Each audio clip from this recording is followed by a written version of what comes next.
साहब ने कहा, CAG has stated that where principal and interest is payable by the government, it should be included in the state that accordingly small saving are including in the state that in the represented CAG report।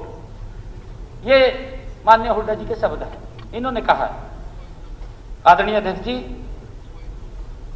पहला वाक्य तो CAG की report में है और यह Haryana police housing corporation के loan के संदर्भ में कहा गया है। आदरणीय अध्यक्ष महोदय, आपके माध्यम से मैं हुड्डा साहब को याद दिलाना चाहूंगा कि कैग की रिपोर्ट हाउस में चर्चा नहीं होती। माननीय अध्यक्ष जी, इसका निरीक्षण पब्लिक अकाउंट्स कमेटी द्वारा किया जाता है।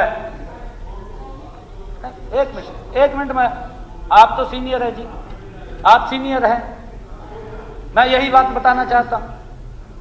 आदरणीय अध्यक्ष जी, पिछले कार्यकाल में इस कमेटी के अध्यक्ष हमारे विपक्ष के साथी वरुण चौधरी थे, आपको जानकारी है माननीय अध्यक्ष जी, और इस समय आपकी पार्टी के ही आपके पीछे बैठे हैं आफ्ताब अहमद साहब, ये उस कमेटी के चेयरमैन हैं।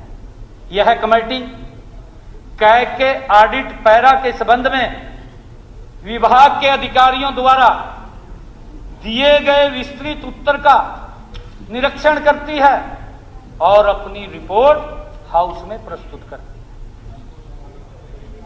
ये विपक्ष के पास रहता है माननीय अध्यक्ष जी, वही चेक करते हैं, वही देखते हैं। मैं तो बता रहा हूं इन्होंने जो बातें कही है। माननीय अध्यक्ष महोदय, हुड्डा साहब का दूसरा वाक्य बिल्कुल ठीक है। उन्होंने कहा कि स्मॉल सेविंग को राज्य सरकार के ऋण में दिखाया जाना चाहिए। माननीय अध्यक्ष जी,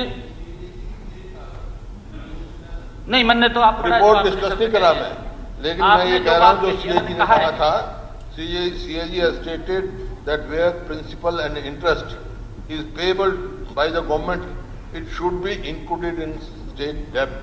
Accordingly, small saving are included in the state debt in respective। जो आपने कहा जी वही मैंने कहा है, उससे बाहर मैंने कोई चर्चा नहीं की। नहीं, मैंने कोई चर्चा नहीं की उससे बाहर। माननीय अध्यक्ष जी, एक भी शब्द मैं अपनी तरफ से नहीं बोल रहा हूं। माननीय अध्यक्ष जी, मैं जो भी बोल रहा हूं, जो हमारे विपक्षी साथियों ने कहा है, पहले मैं उसको उदाहरण देता हूं कि ये बोला है, फिर उसको उत्तर दे रहा हूं। माननीय अध्यक्ष जी, CAG की रिपोर्ट